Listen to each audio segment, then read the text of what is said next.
Hello, class. How are you today? I hope you're doing good.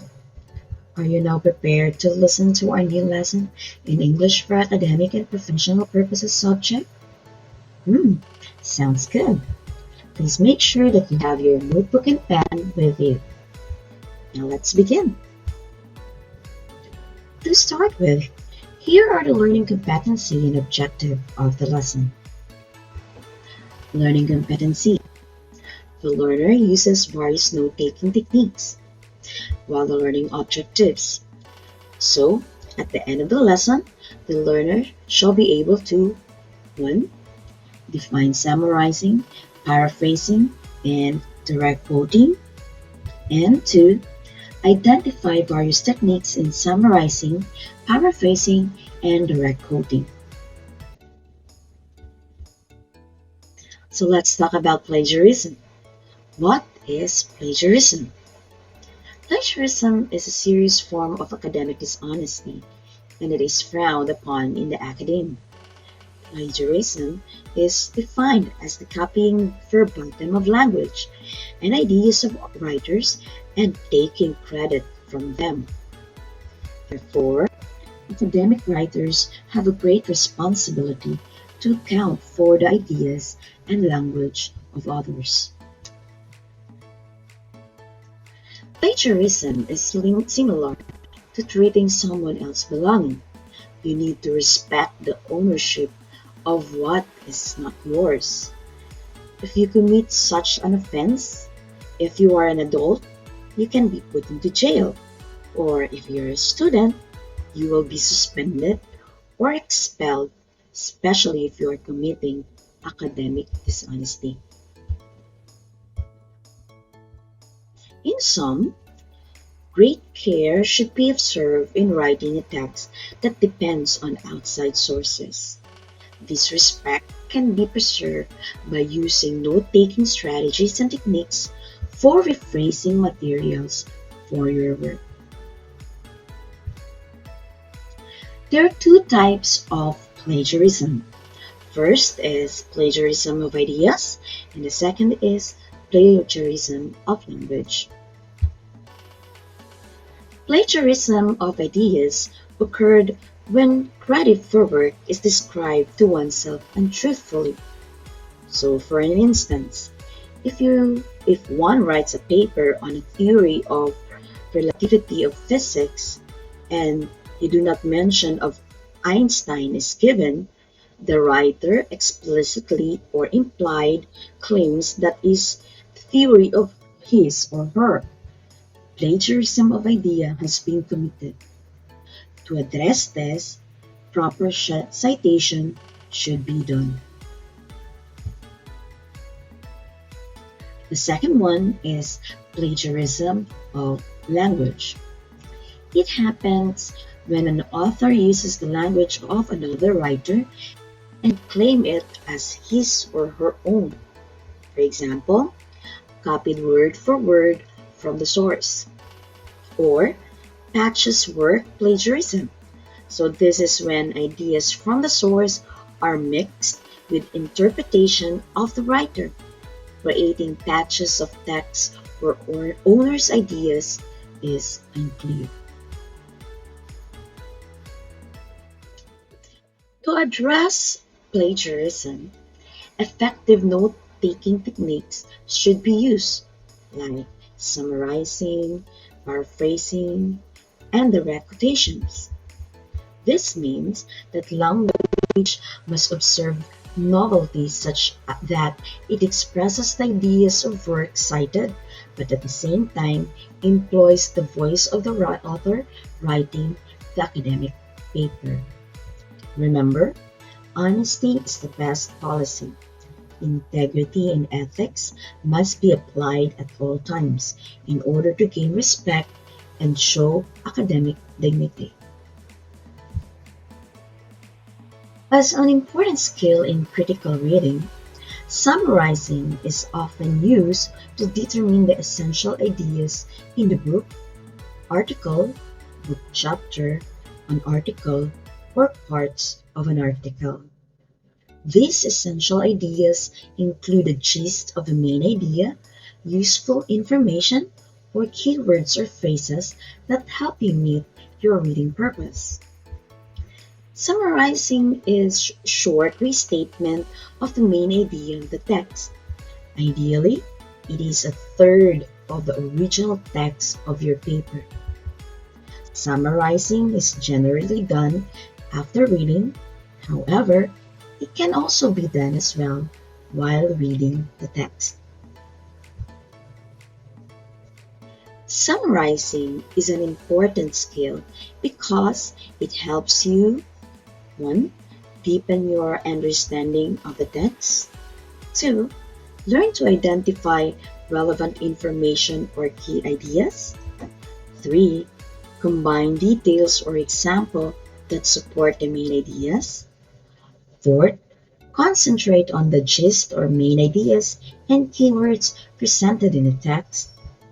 And 5th, capture the key ideas in the text and put them together clearly and concisely.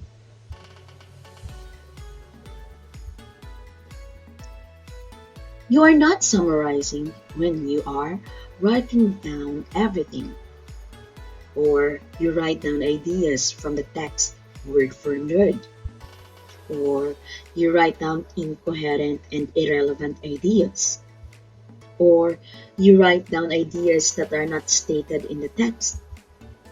And of course, when you write down the statement that has the same length or is longer than the text, so you are not summarizing at all.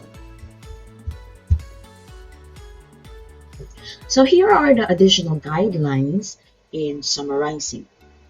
First, you need to clarify your purpose before you read. Number 2, read the text and understand the meaning. Do not stop reading until you understand the message conveyed by the author. Locate the gist of the main idea of the text, which can be usefully found either at the beginning, in the middle, or at the end of the paragraph. Number 3, select the underline or circle the key ideas and phrases while reading. Another strategy is to annotate. Number 4, write all key ideas and phrases you identified on the margins of your notebook in a bullet or outline form. Number 5, without looking at the text, identify the connection of these key ideas and phrases using concept map. Number 6, list your ideas in sentence form in a concept map. Number 7, combine the sentences into paragraphs. Use appropriate transitional devices to improve cohesion. Number 8, ensure you do not copy a single sentence from the original text. Number 9, refrain from adding comments about the text. Stick to the idea it presents. Number 10, edit the draft of your summary by eliminating redundant ideas. Number 11, compare your output to the original text to ensure accuracy. Number 12, record the details of the source, especially the author's name, date of publication, title, publisher, place of publishing, and URL if it is online. It is not necessary to indicate the page number of the original text in citing sources in summaries. And lastly, format your summary properly. When you combine your summaries in the paragraph, use different format to show variety in writing. The SUP method is another useful technique for summarizing any kind of text, like stories, articles, or speech. SUP is an acronym of S for state, A for assign, A for action, and C for complete. Each word in the acronym refers to a specific element that should be included in a summary. So state means state the name of the article, book, or story. Assign means the name of the author. Action means what is the author's doing? Example, tell and explain. Complete means complete the sentence or summary with keywords and important details.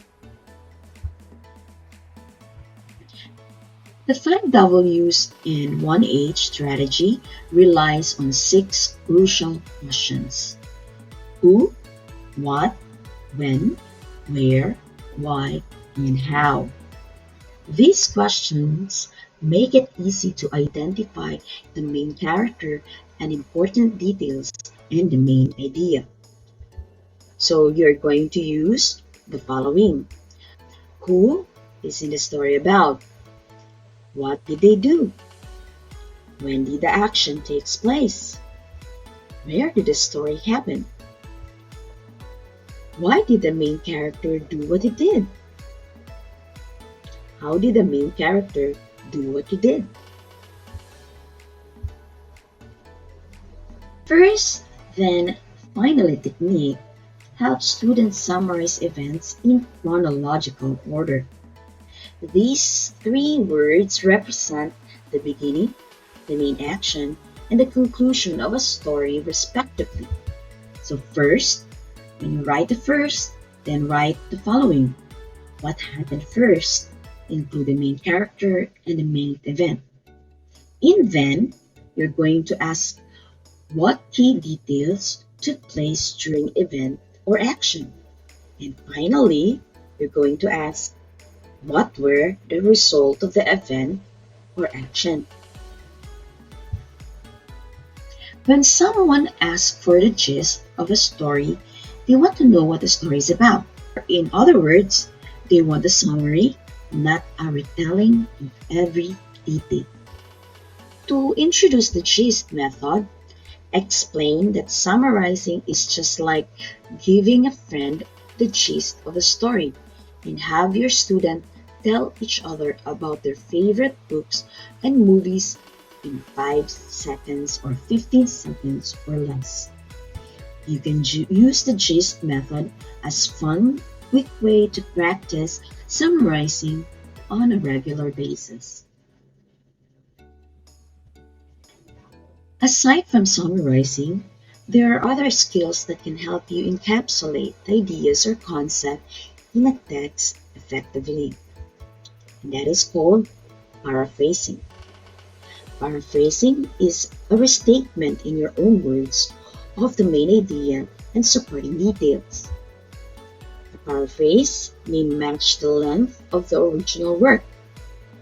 Though paraphrasing may be considered more challenging than summarizing, paraphrasing allows opportunity for misinterpretation on the part of the reader as you account for both major and minor points. Here are the crucial tips in crafting your paraphrases. Number 1, read the text thoroughly, noting both main ideas and minor points in your own words, making sure that the relationship between and among these ideas are observed. Number 2, after identifying this, carefully state the major and minor points in your own word, making sure that the original intention of the author are not changed. Number 3, when the paraphrase is done, compare your work with the original to make sure that the original intention of the author are not challenged. So here are the additional guidelines in paraphrasing. So number 1, read the text and understand its meaning. Do not stop reading until you understand the message conveyed by the author. Use a pen to underline or highlight the keywords or main idea of the text. Recall the keywords or main idea of the text that you highlighted when you read it. Then write your own words when you understood about the idea of the text. Get the original text and compare it with your paraphrase. Check the meaning. Remember, your paraphrase should have the same meaning as the original text. Check also the sentence structure. The sentence structure of your paraphrase should be different from the original text. And refrain from adding comments about the text. Stick to ideas presented in the text. Compare your output to the original text to ensure its accuracy and remove redundant ideas.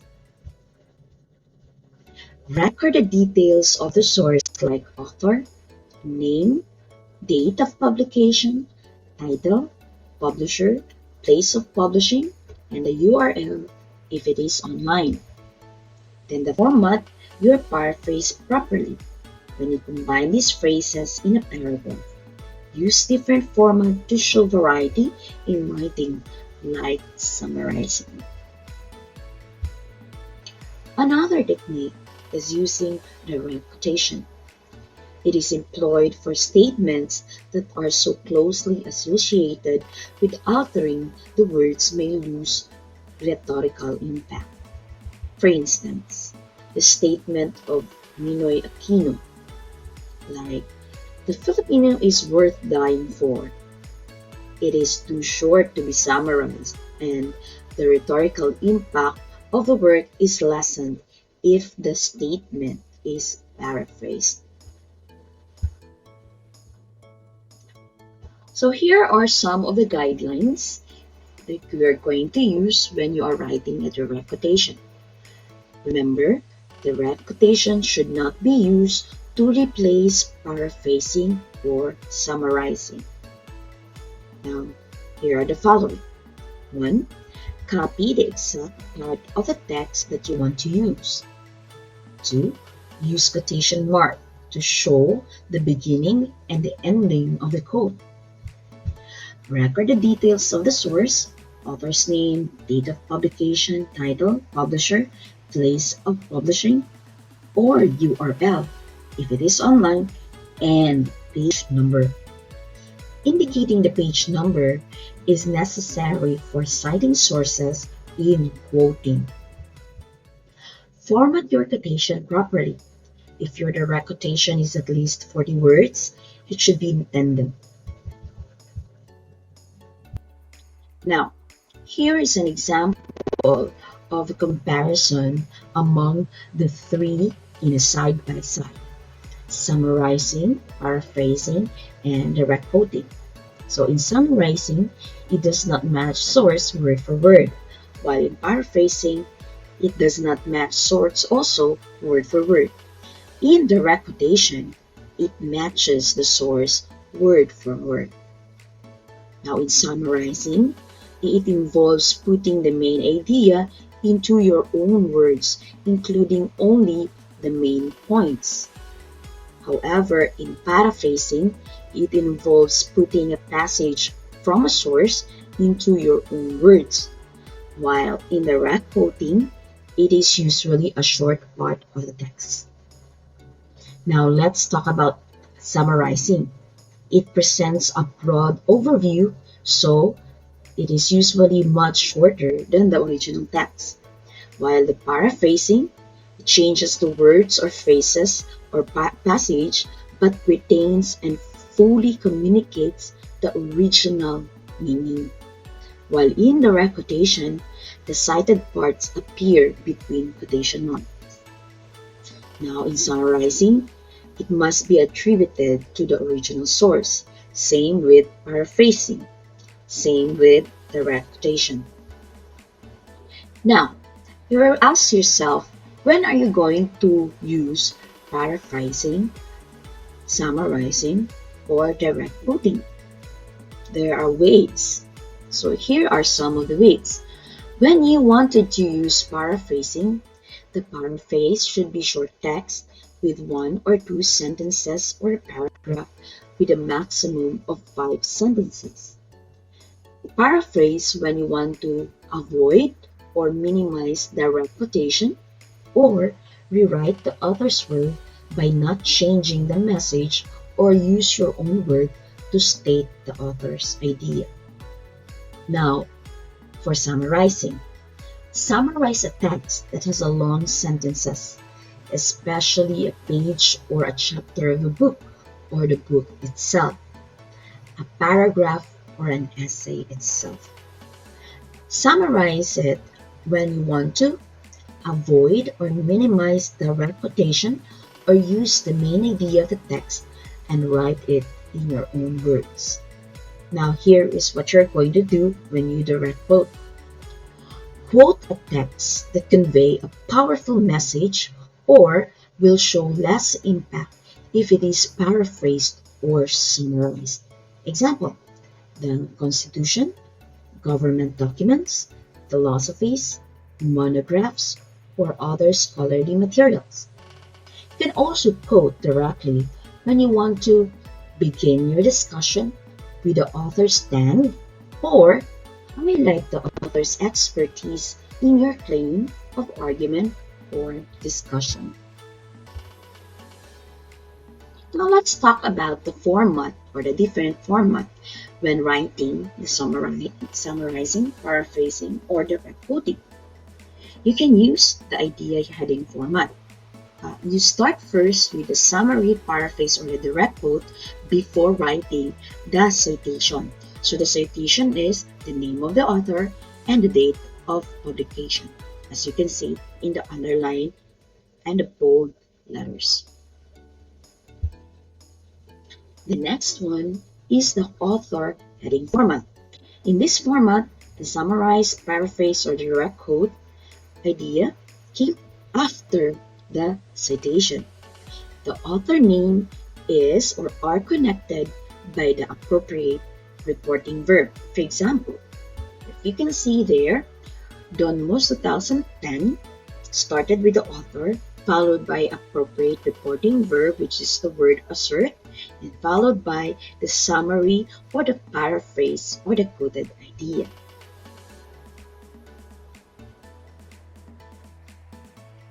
The last is the date heading format. In this format, the summarized, paraphrased, or quoted idea comes after the date when the material was published. For example, 2004 is the date, and the bold sentence are the summarized or paraphrased or a direct quote idea.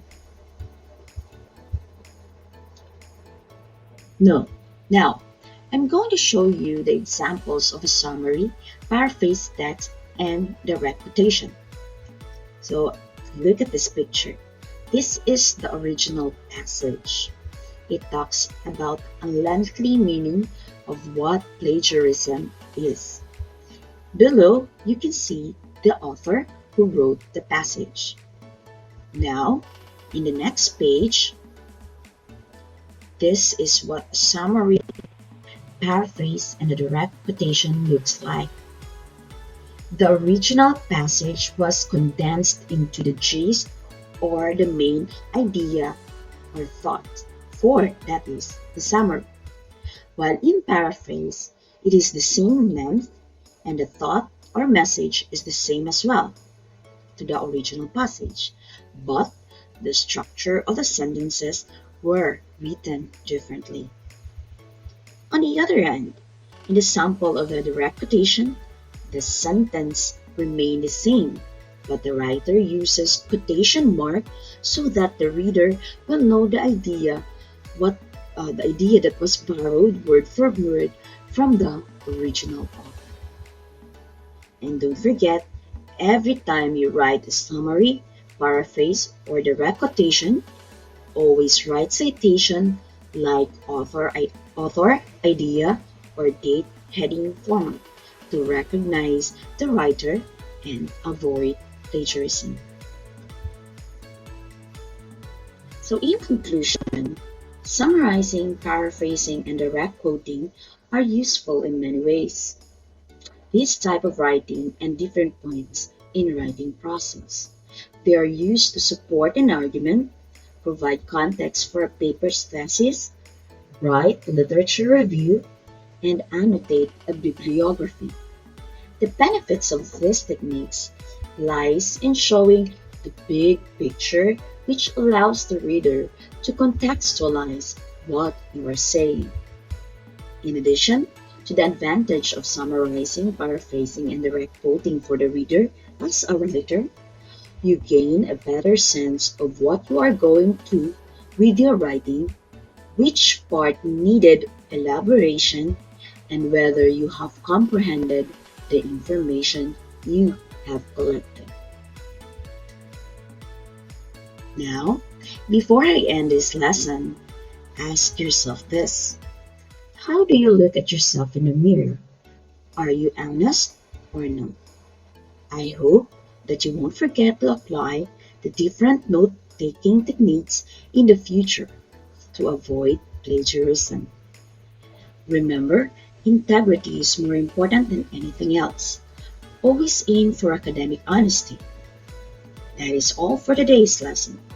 Goodbye, class. See you on our next lesson.